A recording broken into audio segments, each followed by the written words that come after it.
Good morning students.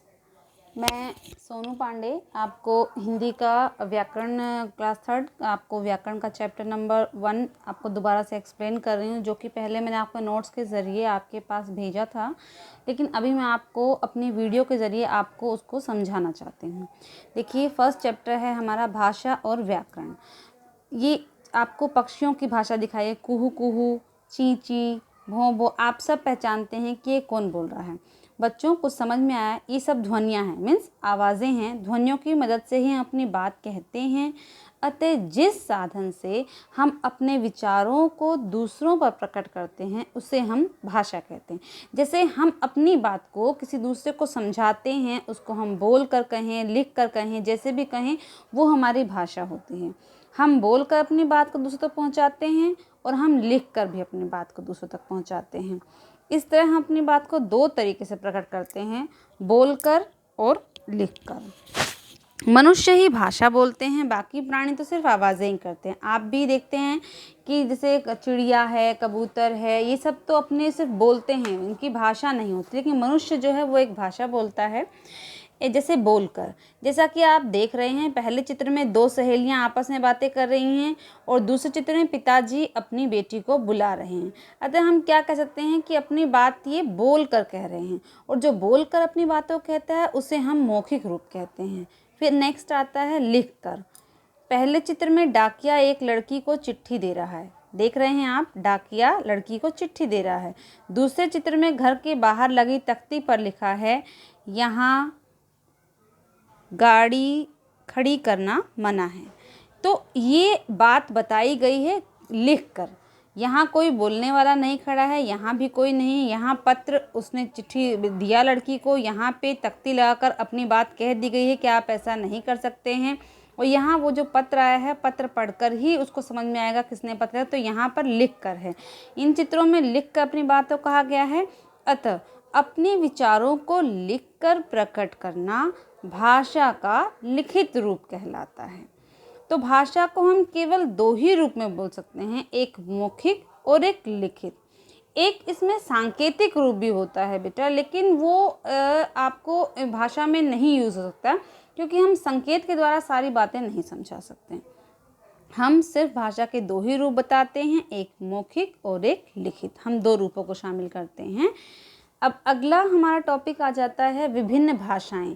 जैसा कि मैं आपको ये दे चुकी हूँ और मैं सिर्फ आपको दोबारा से उसको समझाना चाहती हूँ कि अलग अलग देशों में अलग अलग भाषाएं बोल जाती हैं। जैसे कि मैं अपनी ही क्लास की बात लूँ, हमारी सेकंड क्लास जो थी, जो कि अब बच्चे थर्ड क्लास में आ गए हैं, उसमें भी कोई राजस्थान से है, कोई महाराष्ट्र से है, कोई बंगाल से है, कोई केरल से है, कोई तमिलनाडु से है।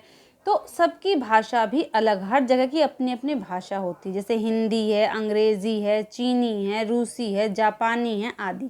इसी प्रकार हमारे देश में भी अनेक भाषाएं बोली जाती हैं। जैसे गुजरात में गुजराती, पंजाब में पंजाबी, उड़ीसा में उड़िया, केरल में मलयालम, कश्मीर में कश्मीरी, महाराष्ट्र में मराठी, बंगाल में बंगाली, कर्नाटक में कन्नड़। हिंदी हमारी राष्ट्रभाषा है, जो कि आप सब जानते हैं। यह बहुत से राज्यों में बोली जाती है। अब यहाँ पे हमने पढ़ा अलग अलग राज्य, अलग अलग भाषाएं, कि अलग अलग राज्यों की अलग अलग क्या कौन कौन सी भाषाएं हैं। ये भाषाएं आपको याद भी करनी है, और ये भी आपको याद रखना है कि हिंदी हमारी जो है राष्ट्रभाषा है।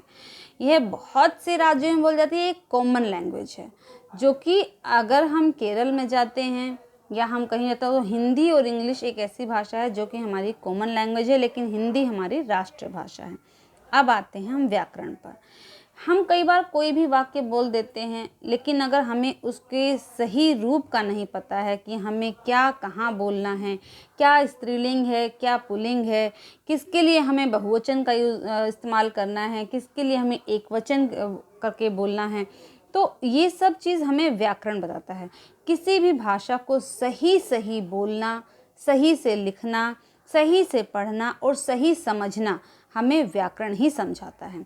बच्चों, कई बार हम बोलते या लिखते समय अशुद्ध भाषा का प्रयोग कर लेते हैं। इससे हम न ही अपनी बात किसी दूसरे को समझा सकते हैं और न ही किसी दूसरे की बात खुद समझ सकते हैं। जैसे आप मान लो कि नमन कहना चाहता है कि मैं आम खाता हूँ, मैं आम खाता हूँ, तो उसकी जगह अगर वो यह बोले कि मैं आम खाती हूँ तो ये गलत होगा, क्योंकि पुल्लिंग स्त्रीलिंग लगाकर नहीं बोल सकता ना। हम ये समझ रहे हैं कि यहाँ पे ये पुल्लिंग है, वो स्त्रीलिंग की तरह नहीं बोल सकता, तो उसने अशुद्ध भाषा का प्रयोग किया है। व्याकरण हमें भाषा का सही प्रयोग करना सिखाता है। अतः हम कह सकते हैं कि व्याकरण भाषा को सही सही बोलना, लिखना, पढ़ना और समझना सिखाता है। अब देखिए, हमने ये पूरा पाठ पढ़ा, इसमें हमने क्या जाना? ध्वनियों की मदद से हम अपनी बात कहते हैं। ध्वनियाँ क्या होती हैं? आवाज़ें। जैसे मैं बोल रही हूँ, आप सुन रहे हैं, मैं बोल रही हूँ, आप मेरी बातों को सुन रहे हैं। ये कुछ ध्वनियाँ हैं जो मेरे मुंह से निकल रही हैं।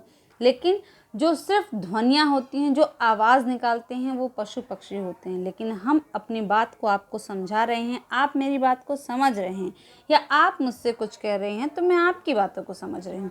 ये हमारी भाषा है। जो मैं लिख कर बता रही हूँ, जो मेरे सामने लिखा है, ये लिखित रूप है।